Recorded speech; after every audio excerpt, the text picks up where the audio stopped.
'Tis the season of giving, and that, of course, means picking out what to get your loved ones. Well, never fear, our jolly hosts are here to help you find the perfect gift, but we're going to be changing things up a bit today, and Antoine is going to tell you how. So, Antoine, what are we doing a little bit differently today? I actually have no idea. Are we doing something different today? Well, I mean, we're not We are not covering games specifically. exactly. We are not covering games because it's a Christmas period, and of course, you are late buying your presents, and there's only 3 days. Be careful.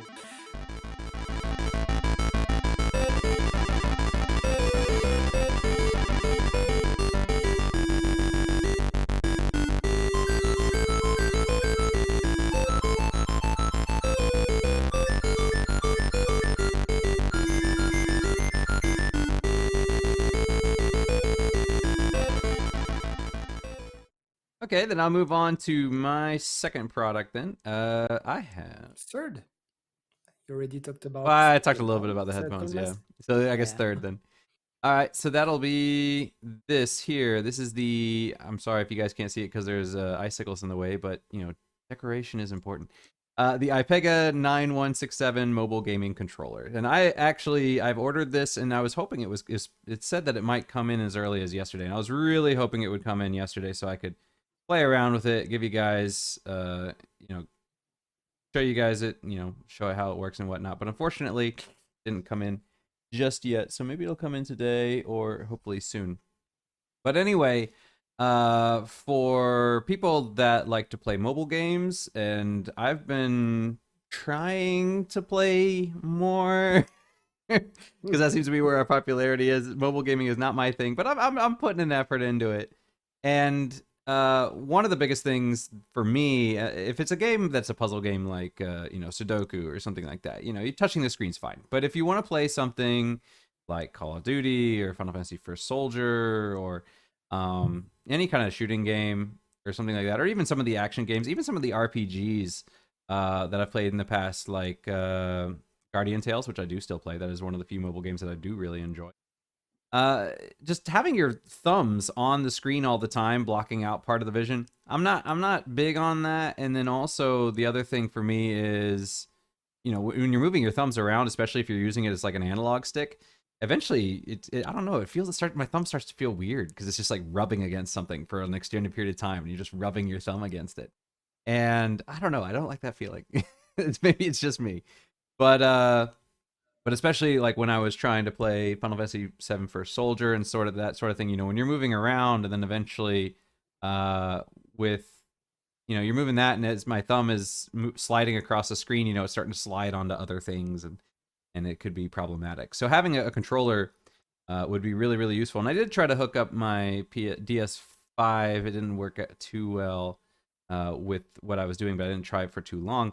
But I really wanted something that was designed for phones. And for me, I wanted two things. One, I wanted something that clipped onto the side, kind of like a Switch controller. I didn't really like the controllers where they have it and then they have like a panel that flips up and you put your phone on top. I wanted something where I could hold the phone on the sides because that has that form factor of the Switch. It's got the form factor of uh the PSP and the PS Vita and the original Game Boy Advance and all those. And I like that form factor of having everything on the side. And so I wanted that. And then the other thing I wanted was symmetric analog sticks. A lot of them use the kind of the Xbox or Switch thing where the right analog stick is high and the left analog stick is low. And I like having symmetric sticks. I mean, I don't think that one is necessarily superior to the other. I've heard people say that asymmetric is better because typically you keep your right thumb on, so you want your thumbs in the high position, and typically you're moving with the left, and then you're using your buttons with the right. So having, if you're using the buttons and not the second analog stick, then you are in the same position there. But if you're playing a mobile game like PUBG or Call of Duty or one of those, you're actually going to keep your thumb on the analog stick most of the time. So for me, I just like having both things on the analog stick. I don't know, my brain just maps it better, or maybe it's an aesthetic thing. So I wanted the parallel sticks. That was the other thing I wanted, and this one had it, and also this one's really nice because it's telescopic and it can support up to 11 inches. So this can you can put an iPad Pro in this thing. So you can get pretty big with it, which is really cool. Some of them don't get quite that big. And the other thing that is nice about this one is a lot of it's just kind of detachable, so you can kind of customize it a bit how you want. So if you are the kind of person that wants, the two sides, you can do that. If you're the kind of person that only really wants the left side for movement, and you don't really need the right side, so you can still you still want to use your finger or something like that. For instance, if you were playing a game like, say, Fallout Shelter, where you want something to cut for scrolling on the left, but you still want to use your finger on the right, you can switch it out. You can switch out the right stick for that, and then you can plug it in directly. It also has, you can kind of see it. There's a jack on the left that what you can do is slide the jack in, and you can plug it in your phone. And what happens is, because different phones have their if you assuming your phone still has a jack, they're in different places. Sometimes they're kind of closer to the middle. Sometimes they're on this side. Sometimes they're on that side. Sometimes they're on the top. Sometimes they're on the bottom. So there's no one set place. And the way that they've solved that on this is they actually just have a little attachment that you put it into your phone and then you just slide it in, but it's not actually attached directly to the controller. So you can slide it up and down. So no matter where your uh, audio jack is, you can just slide it to where you need it to be. So that's actually really convenient. So all those things together, and the price is right. Let me see, I don't remember what the price is off the top of my head, but it was really relatively cheap. It was, let's see, I want this. Let's see. It is a little bit less than $40 US, so it's like 38 something or 39 something. So less than $40. I figure that's a good stocking stuffer. There are. I was looking at reviews and they're really mixed. It's kind of funny if you look at the U.S. reviews, then they're typically pretty bad. They're really mixed. Most of them are good. It had like a solid 3.7, which isn't great, but on Amazon, which isn't great, but a lot of people really liked it. Other people said it was just awful. But if you look at any of the other Amazons that aren't English, then it was pretty universally praised. So I don't know what that means. Maybe English speakers are just a little more cynical.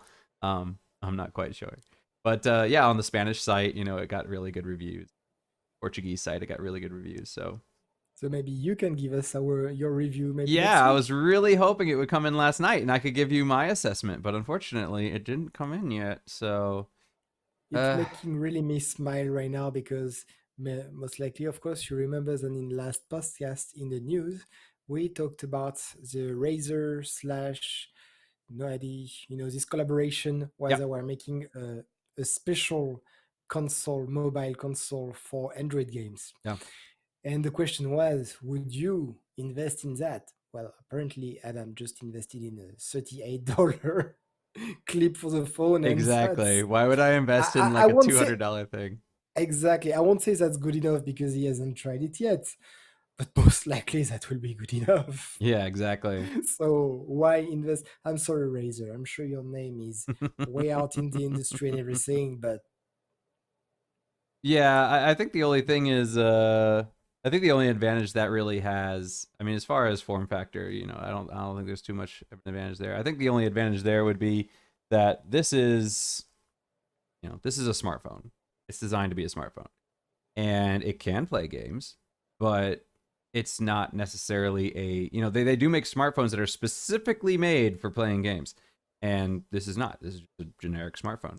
So I think in that sense it'll be a little bit more geared specifically for games, so it'll probably run things a little bit better, a little bit faster, and it won't heat up necessarily as much as this one. This one will heat up after a while.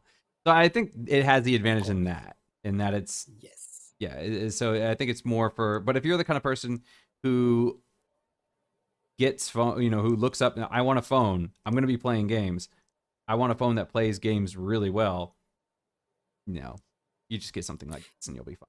But again, let's put it out there that 95% of mobile game phone use either, like energy or stuff which makes you stop playing after half an hour, maybe an hour if you just downloaded the game. And unless your name is Phil and you're playing Lord of the Rings 6 or 8 hours in a row, it's quite rare for you to play mobile game for that long. Yeah. I don't know that if I didn't actually saw one of Phil, like streams, I would have been 6 hours on a mobile game. What are you talking about, really? So, oh, we have some. Unfortunately, we have no one in the chat, and then we We have have. a bot.